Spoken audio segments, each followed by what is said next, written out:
avoir de nouvelles visions si on ne reflète pas l'image de Christ. Si nous ne vivons pas selon la parole de Dieu, si nous ne vivons pas selon la ressemblance de Christ, selon l'image qu'il reflète en nous.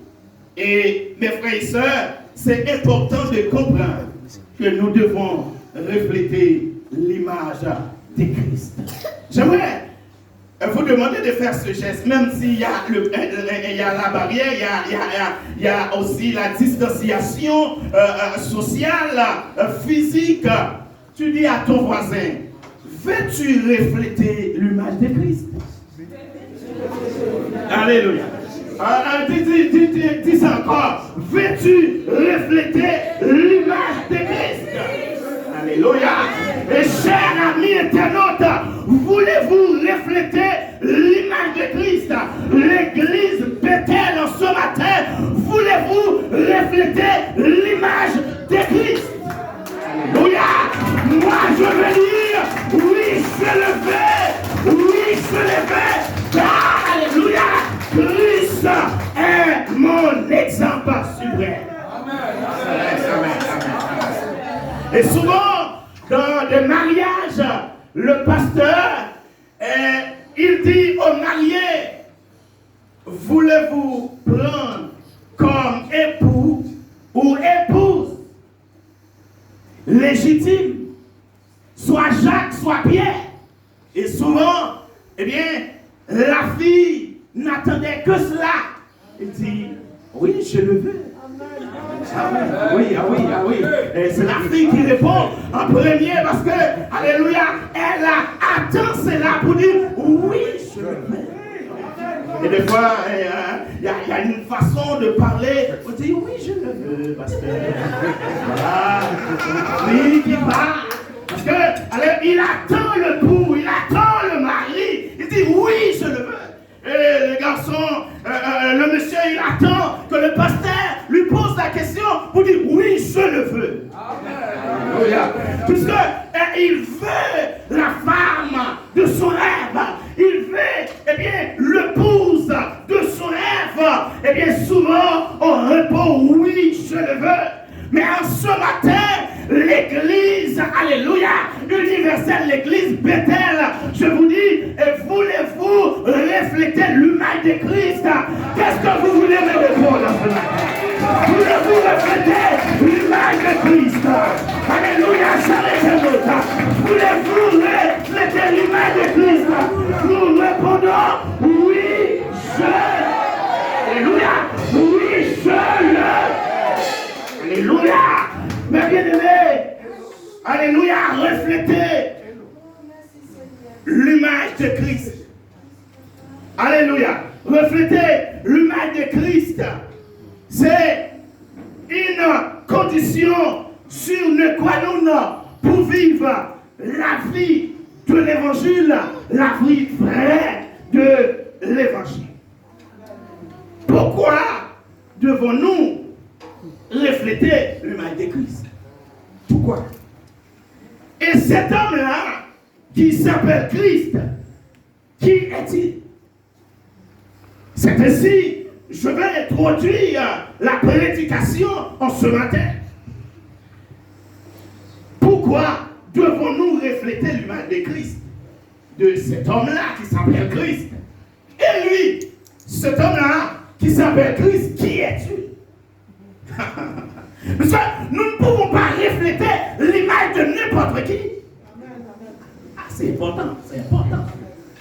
C'est important de refléter l'image de Christ. Mais qui est-il? Qui est ce Christ-là? Qui est cet homme-là qu'on parle? Mes frères et sœurs, dans un entretien dans Matthieu chapitre 16, Jésus a posé cette question aux disciples. Que dit-on que je suis? Que dit-on que je suis? Et les disciples commencent à répondre. Et on dit que tu es Pierre. Et on dit que, tu es Jean. Et tu es, Jean-Baptiste. Tu es celui qui doit venir. Et puis, Jésus va avancer pour dire, et vous, que je suis? Et vous, qui dites-vous que je suis? Alléluia, alléluia, alléluia. La vision va rentrer en ligne de compte et c'est Pierre qui va avoir cette vision-là. Alléluia, alléluia. Et Pierre va dire, eh bien, tu es le Christ, alléluia, le Fils du Dieu, alléluia, tu es Christ, le Fils du Dieu vivant. Et Jésus va répondre, il va dire à Pierre, ces paroles ne viennent pas de toi. C'est Dieu qui t'a communiqué. C'est Dieu qui t'a révélé cela. En d'autres termes, c'est une vision. Et Jésus va dire, tu es Pierre, et sur cette pierre, je bâtirai mon église. Amen. Voilà le Christ. Voilà le Christ. Qui est-il, ce Christ-là? Qu'on dit qu'on doit refléter son image. Alléluia. Ce Christ-là, il est le maître de l'église. Alléluia. Il est celui qui a bâti l'église. Et mes frères et sœurs, si Christ est le maître de l'église, eh bien la parole nous dit, eh bien le disciple n'est pas plus grand que le maître. Ça veut dire que c'est Christ qui doit diriger l'église. C'est Christ qui doit être à la tête de l'église. C'est Christ, alléluia, qui doit être primordial à l'église, puisqu'il est le maître de l'église. Alléluia, alléluia. Luc, chapitre 6, verset 40. J'aimerais bien lire ce passage pour vous montrer qu'il y a une nécessité, il y a une obligation de refléter l'image de cet homme-là qui est comme ça. Il dit, le disciple n'est pas plus grand, n'est pas plus que le maître. Mais tout disciple accompli sera comme son maître. Puisque nous sommes des disciples de Christ, puisque nous sommes l'église, ça veut dire que nous devons refléter l'image de Christ. Puisque Christ, il est le maître de l'église, ça veut dire que, eh bien, c'est cette image-là que l'église doit refléter. Puisque, eh bien, la parole nous dit que, eh bien, tout disciple accompli sera comme son maître. Ça veut dire que mes frères et sœurs, en ce matin, je viens vous dire, est-ce que vous réalisez que l'Église a besoin de franchir ce pas pour refléter réellement l'image de Christ, pour ressembler réellement à Christ, pas dans la théorie, mais dans la pratique. C'est que dans le mode de vie que nous menons, nous devons refléter l'image de Christ. Et Pierre, il va dire ça dans Pierre chapitre 1 verset 15. Qu'est-ce qu'il dit? Il dit, soyez saints comme Christ, il est saint. Et Pierre 1 verset 15. Ça dit que mes frères et sœurs, la sainteté doit être le centre de l'église, le centre de tout chrétien. Mais aujourd'hui, eh bien, est-ce qu'on parle de la sainteté toujours? Est-ce qu'on recherche la sainteté? Est-ce qu'on recherche la piété, mes frères et sœurs? Puisque Christ, il est un homme saint, nous devons être saints. L'église doit être sainte. Puisque nous devons refléter l'image de Christ. Alléluia. C'est un appel à une conduite sainte et saine. Mais puisque celui qui vous a appelé est saint, vous aussi soyez saints dans toutes vos conduites. Un appel à être saint. Un appel à vivre une vie de sanctification, une vie de sainteté, une vie de piété, mes frères et sœurs, car la parole nous dit, sans la sanctification, personne ne verra la gloire de Dieu. Et dans 2 Corinthiens, et nous venons de lire, qu'est-ce qu'il a dit? Eh bien, en reflétant cette image, eh bien, nous serons de gloire en gloire. Et des fois, nous voulons la gloire de Dieu, mais nous ne recherchons pas à vivre dans la sainteté. Nous ne recherchons pas la vie de sanctification que la parole nous réclame. Ce matin, je veux vous encourager à rechercher la vie que Christ il vivait. La vie que Christ eh bien, nous a laissé comme exemple. Nous devons vivre cette vie-là. Car Christ, il est notre exemple suprême. Et nous devons, mes frères et sœurs, dire non à la saleté, oui à la propreté. Non à l'iniquité, oui à la sainteté. Non à l'impudicité, oui à la piété. Alléluia, alléluia. Je vais répéter cela. Non à la sainteté, oui à la propreté. Alléluia. Non à l'iniquité, oui à la sainteté. Non à l'impudicité, oui à la piété. Car nous devons vivre une vie de sainteté. C'est ça, refléter l'image de Christ.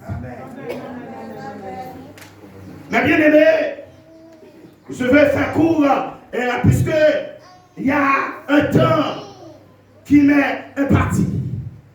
Nous devons refléter l'image de Christ dans nos regards. Nos regards. Nous devons refléter l'image de Christ. Quel regard avez-vous des autres? Comment vous regardez les autres? Avec mépris? Avec dédain? Reflétez l'image de Christ dans nos regards. Comment voyez-vous les autres? Comme des moins que rien? Comme, eh bien, des sous-hommes. Comment regardez-vous les autres? Puisque Christ, il a un regard spécial pour les autres. Surtout pour les opprimés. Surtout pour les affligés. Il a un regard d'amour. Nous devons avoir un regard d'amour en reflétant l'image de Christ. Un regard d'amour parmi nos frères à l'église. Un regard d'amour bien dans la société. Un regard d'amour bien envers les voisinages. Un regard d'amour envers les autres en général. Nous devons avoir un regard d'amour. Et mes frères et sœurs, souvent, ce regard d'amour-là, on le cherche dans la société, on ne le trouve pas. Mais je veux dire, c'est un peu normal, puisque, eh bien, il ne doit pas refléter l'image de Christ, il n'a pas cette obligation-là. Mais des fois, eh bien, même à l'église, on cherche ce regard d'amour, on ne le trouve pas. On ne le trouve pas à l'église.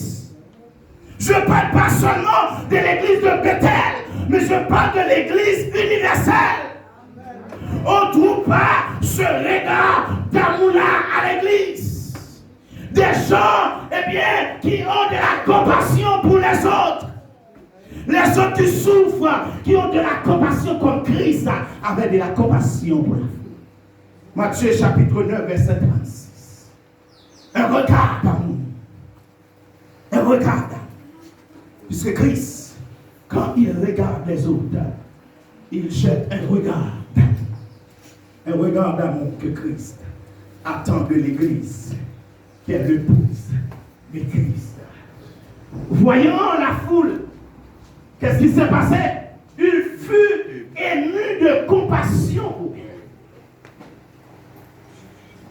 Parce qu'elle était languissante et abattue comme des brebis qui n'ont point de berger. Alléluia. Alléluia. Comme des brebis qui n'ont point de berger. Eh bien, cette foule-là était languissante et abattue. Et à l'église, combien de frères, combien de sœurs qui sont abattus? Est-ce que nous avons de la compassion pour ces frères, pour ces sœurs? Dans nos entourages, combien de personnes qui sont abattues, qui sont affligées, qui sont découragées, déboussolées par les circonstances de la vie? Est-ce que nous avons ce regard d'amour pour eux? Comme Christ, il avait ce regard d'amour pour la foule. Des fois, mes frères et sœurs, à l'église, que nous devons trouver l'amour. Mais c'est plus difficile, de plus en plus difficile de trouver l'amour à l'église. Et pourtant, l'amour devrait régner à l'église, mes frères et sœurs. Et c'est pourquoi la parole nous dit, au dernier temps, la foi du plus grand nombre, l'amour du plus grand nombre se refroidira. Ça veut dire que le regard que Christ avait, le regard que Christ nous demande à avoir pour les autres, pour ceux qui souffrent, nous ne l'avons pas, mes frères et sœurs. Mais je vous encourage d'avoir un regard d'amour pour les autres. Et des fois, la sœur est là, le frère est là, il souffre. On fait semblant de ne pas le voir. On le voit très bien. On fait semblant de ne pas comprendre sa situation. On comprend très bien sa situation. Alléluia. Ma soeur, mon frère, toi, tu peux faire quelque chose. Tu dois le faire. Tu dois avoir un regard d'amour envers ce frère-là, envers cette soeur-là. C'est ça, la parole de Dieu. C'est ça, refléter le regard d'amour. Et mes frères et sœurs, des fois, alléluia, et nous allons plus loin. Il y a de bergers même qui n'ont pas ce regard. Oh, pasteur, excusez-moi, je ne sais pas si à l'église de Bethel, l'église peut en témoigner, si tu as un regard d'amour pour cette assemblée. Et je ressens cela. Peut-être je peux me tromper, mais Dieu ne peut pas, alléluia, se tromper. Mais mes frères et sœurs, il y a des églises, le pasteur, il voit l'argent, il voit la dîme, il voit l'offrande, mais il n'a pas le regard d'amour. Il n'a pas ce regard. Alléluia. Et les frères et sœurs, eh bien, nous devons avoir un regard d'amour. Et c'est pourquoi je vous dis, alléluia, de ne pas ressembler aux pasteurs, de ne pas ressembler aux anciens de l'église, mais de refléter l'image de Christ. Alléluia. Le pasteur, il peut t'abandonner. Le pasteur, il peut te rejeter. Alléluia. Le verbe peut te rejeter. Mais Christ, alléluia, t'embrasse. Christ te relèvera. Alléluia. Et alléluia, la ressemblance de Christ. Et souvent, des fois, on cherche à ressembler le pasteur, à parler comme le pasteur. À ressembler l'évangéliste, à parler comme lui. Il n'est pas le maître de l'église. Il est un instrument. Il est un homme que Dieu a placé pour faire le travail. Mais il n'est pas le maître de l'église. Le maître de l'église s'appelle Christ. Alléluia. Il sera Christ. Et Christ seul. Alléluia. Car c'est lui qui a versé son sang à la croix pour l'église. Merci Seigneur. Je ne sais pas, pasteur, si tu es d'accord avec moi. Mais c'est Christ qui est le maître. Alléluia. Le pasteur peut passer. Les anciens peuvent passer. Alléluia. Mais Christ, il demeure et il reste le maître de l'église. L'autorité suprême. Reflète l'image de Christ en ayant un regard d'amour envers les autres. Parce que mes frères et sœurs, l'église, on essaie de détourner l'église dans ces derniers temps. Des fois, eh bien, on prend l'église comme une banque. Et quand on a besoin de l'argent, eh bien, on prend la carte, on fait les codes, et puis on fait sortir de l'argent. On va chercher des billets. Des fois, mes frères et sœurs, eh bien, il y a des gens qui savent que cette église-là, il y a des gens qui donnent beaucoup d'argent, beaucoup d'offrandes. Eh bien, ils cherchent par tout moyen pour faufiler dans cette église-là. Parce qu'il sait, il va trouver une fortune, il va trouver de l'argent. Ça veut dire que l'église, eh bien, l'église de Christ, eh bien, devient, eh bien, un centre d'intérêt. Ça veut dire qu'on détourne la vision de Christ pour l'église. On détourne la vision de Christ. Et en ce matin, je parle aux serviteurs. Alléluia, à travers le monde, qui m'écoute, qui me regarde en ce matin, alléluia. Je vous dis, eh bien, de détourner de cette voie-là, d'avoir une nouvelle vision, la vision de Christ pour l'église. Je prie l'église, toi, pasteur, évêque, tu profites, toi, évangéliste, tu profites, toi, missionnaire, tu profites, toi, et regarde, amour pour l'église. Et on profite. Et voilà. La carte, le mot de passe, c'est la prière. La prière de déblocage. La prière de délivrance, c'est un mot de passe. 40 sous des jeunes, eh bien 21 jours, c'est le mot de passe. Tu vas délivrer, tu vas débloquer. Et je tape le mot de passe. Le pasteur et l'évangéliste, et bien des fois l'évêque, ils connaissent bien le mot de passe. Et des fois, on est naïf. On se laisse piller par ces hommes. Ce sont des mercenaires qui n'ont aucune pitié, aucune compassion pour l'Église. Et qui ne fait pas le travail de Christ, mais qui fait son travail personnel. Un jour, Dieu les demandera quand. Un jour pour chasseur, un jour. Yes. Alléluia, mes frères et sœurs. Avoir un regard favorable implique, eh bien, à intervenir, à aider les autres. Et mes frères et sœurs, le regard d'amour, eh bien, voit le besoin, non pas la cause. Je vais répéter cela. Le regard d'amour voit le besoin, non pas la cause. Amen, alléluia. Arrête de chercher la cause. Arrête de questionner. Arrête de dire, mais pourquoi il est dans cette situation? C'est pas la cause qui est importante, mais c'est ton action. C'est le besoin. Il est dans le besoin. Quelle que soit la cause, ce que je peux faire, je le fais. Je ne vous dis pas de faire au-delà de votre capacité, mais vous faites selon votre capacité. Et Dieu connaît votre capacité. Dieu te connaît. Et mes frères et sœurs, il y a des gens qui prennent des prétextes pour dire, eh bien, c'est ça la fait le pays. Cette situation, eh bien, c'est le fruit, eh bien, de son travail. Laisse-le patauger dans cette misère.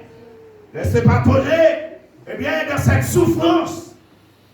C'est un prétexte pour ne pas aider, pour ne pas agir. Je vous dis d'arrêter cela. Le regard d'amour ne voit le besoin, non pas la cause. Souvent, on prend des prétextes. Arrête de prendre des prétextes et tout simplement agir. Et c'est ça, refléter l'image de Christ. Et troisièmement, nous devons refléter l'image de Christ dans nos actions. Il nous manque peut-être 5 minutes selon Maman. Nous devons refléter l'image de Christ dans nos actions. Nous devons rejeter le mal pour pratiquer le bien.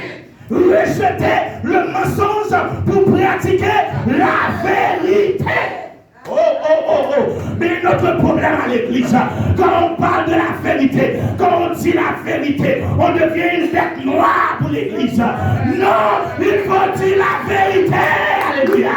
La vérité, c'est l'image de Christ, car Christ, il est la vérité. Amen. Et quel que soit le prix à payer, je dis la vérité toujours. Et mes frères et sœurs, peut-être des fois on voit ce jeune garçon, alléluia, qui est devoué de l'œuvre du Seigneur. On pense que tout va comme sur la roulette. Mes frères et sœurs, il y a des persécutions, oui. Il y a des blocages, oui. Parce que quand on parle de la vérité, quand on prêche la vérité, alléluia, les mercenaires ne t'aiment pas. Mais mes frères et sœurs, vaut mieux qu'ils ne m'aiment pas, mais Christ m'aime, alléluia. Alléluia, tu ne considères pas, mais Christ me considère. Ma soeur, quand il s'agit de dire la vérité, il faut le dire, alléluia. Quand c'est pour défendre la bonne cause de l'évangile, il faut la défendre. Quel que soit le prix à payer. Puisque Christ, alléluia, quand il était sur la terre, il défend la vérité. Et c'est cette image-là je vais refléter toujours dans ma vie. Et Pierre chapitre 2, verset 12, mes frères et sœurs. Et Pierre chapitre 2, le verset 12. Alléluia. Qu'est-ce qu'il nous dit? Ayez au milieu des païens une bonne conduite, afin que là même où ils font calomnie, comme si vous étiez des malfaiteurs, ils remarquent vos bonnes sœurs et glorifient Dieu au jour où il les visite. Même les païens te connaissent. Des fois, mes frères et sœurs, au travail, dans votre comportement, dans votre façon d'agir, de parler, ça vous a jamais arrivé qu'on te dise, mais toi, tu es évangélique. Tu es évangélique, tu es samaritain. Puisque tu reflètes l'image.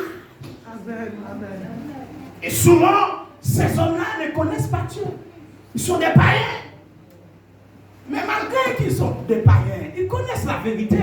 Ils connaissent la vérité. Parce que mes frères et sœurs, même au milieu des païens, au travail, on doit défendre la vérité.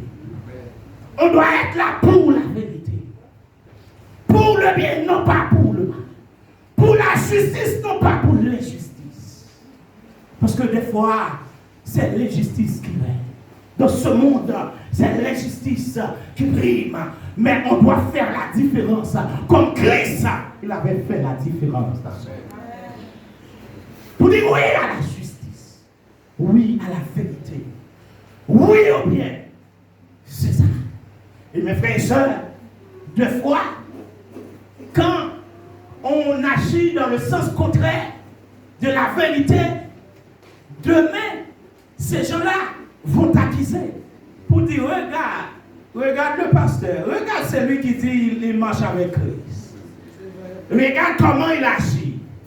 Et des fois, ils vont plus loin pour dire, eh bien, ils font comme moi.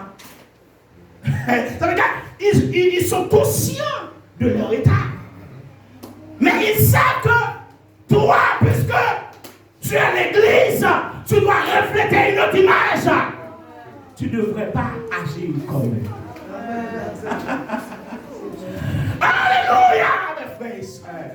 Alléluia. Faire la différence, ressembler avec Christ partout où nous sommes. Au travail, nous devons ressembler à Christ. À l'université, nous devons ressembler à Christ. À l'école, nous devons ressembler à Christ. Dans le bus, on marche,